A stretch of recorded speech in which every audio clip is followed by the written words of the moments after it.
कांग्रेस के पूर्व अध्यक्ष राहुल गांधी के अमेरिका दौरे से दिल्ली लौटने के बाद अब राजस्थान कांग्रेस में सचिन पायलट और अशोक गहलोत खेमे के बीच चली आ रही खींचतान भी सुलह के रास्ते पर बढ़ती नजर आ रही है। मीडिया रिपोर्ट्स के मुताबिक राजस्थान में इस साल के अंत तक होने वाले विधानसभा को देखते हुए यानी विधानसभा चुनाव को देखते हुए सीएम अशोक गहलोत ने सचिन पायलट की तीनों मांगे जिनको मानने से सार्वजनिक रूप से इनकार कर दिया है, लेकिन पायलट को पार्टी में जिम्मेदारी और कोई पद देने पर ऐतराज नहीं किया।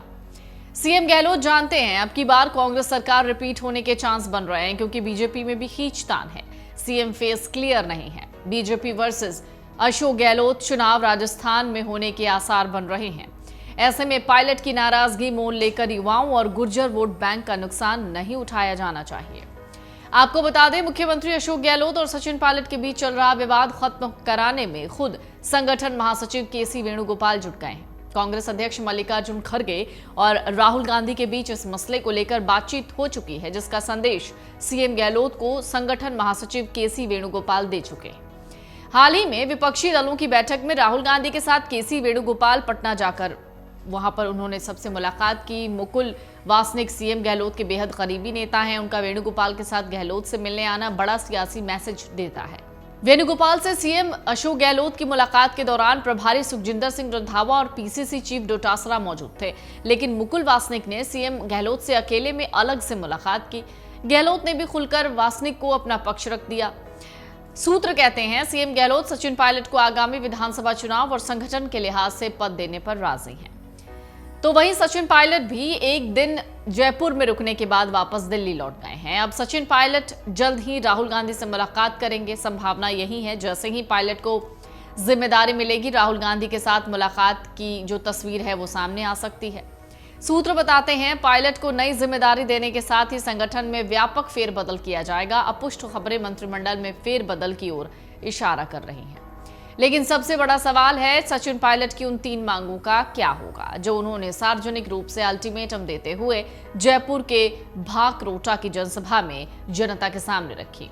उसके बाद पायलट ने मीडिया के सामने फिर दोहराया था कि मैं अपनी मांगों से पीछे नहीं हटूंगा। जानकार कहते हैं सचिन पायलट के लिए भी उनकी मांगे फांस बन गई हैं। उनसे पीछे हटकर केवल पद ले लेने से जनता में बहुत गलत मैसेज जाएगा।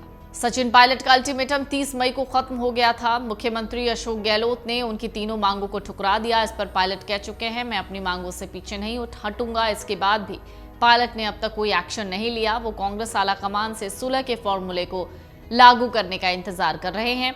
सचिन पायलट के बगावती तेवर कम जरूर हुए हैं, लेकिन वो अपने बात पर अड़े हुए हैं। तो ऐसे में आइए एक बार फिर से हम आपको बताते हैं क्या है सचिन पायलट की मांगे जो गहलोत ने ठुकरा दी। नंबर 1, पूर्व मुख्यमंत्री वसुंधरा राजे के राज में हुए कथित घोटालों की जांच। नंबर 2, आरपीएससी का पुनर्गठन कर उसके अध्यक्ष और सदस्यों में आमूलचूल परिवर्तन। नंबर 3, भर्ती परीक्षाओं के पेपर लीक से पीड़ित अभ्यर्थियों को आर्थिक मुआवजा मिले। इसके अलावा 25 सितंबर 2022 को सीएम निवास पर बुलाई गई कांग्रेस विधायक दल की बैठक का बहिष्कार कर मंत्री शांति धारीवाल के बंगले पर पैरेलल विधायकों की बैठक बुलाने और इस्तीफा विधानसभा अध्यक्ष को सौंपने के मामले में एआईसीसी अनुशासन समिति द्वारा संसदीय कार्य और यूडीएच मंत्री शांति धारीवाल, जलदाय मंत्री डॉक्टर महेश जोशी और राजस्थान पर्यटन विकास निगम के चेयरमैन धर्मेंद्र राठौर के खिलाफ अनुशासनहीनता के नोटिस पर कार्रवाई की जाए। अमर उजाला अब आपके टीवी पर भी। अपने स्मार्ट टीवी पर यूट्यूब पर सर्च करें अमर उजाला, चैनल सब्सक्राइब करें और देखें ताजा खबरें, वो भी HD क्वालिटी में। और हाँ, बेल आइकन दबाना ना भूलें ताकि हर खबर हो आपके घर। अमर उजाला, निष्पक्ष, निर्भीक, निरंतर।